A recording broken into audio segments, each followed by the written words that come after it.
Ito nga pala, may nagtatanong nga pala kung paano daw mag-set ng time. Tara, pag-aralan natin kung paano mag-set. Ganito lang yan. Siyempre, buhay muna natin. Yan. Pag nabuhay na, lalagay mo lang siya sa headlight. Yan, di ba? Nakalabas na siya, no? Tapos lagyan natin sa headlight. Yan. May headlight na. Tapos dito mga pansin nyo, nasa oras siya, di ba? Kiklik nyo lang ito. Dalawang pindot lang dito. 1, 2. Yan, di ba? Naka-time. 1, 2. Yan, nag-trip A na. Lumabas na yung kanyang kilometer. Yan, 17.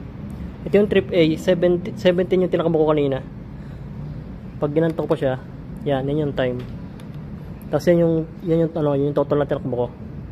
142 kilometer.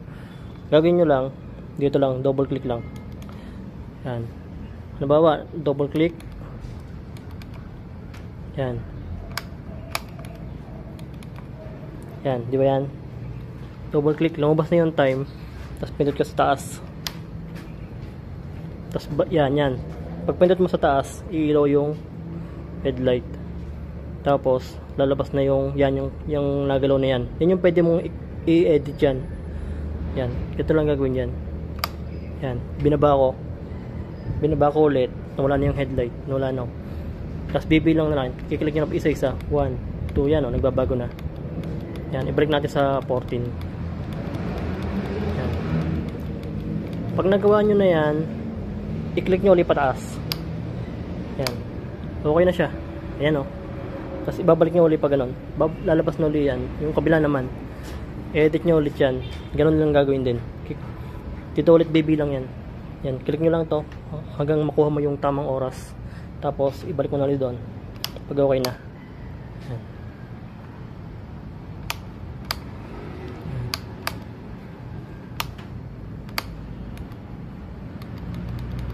Nawala tayo. Ano bang oras na? Nawala tayo yung oras natin. 2:15. Lagyan natin sa 2:15. 2:15.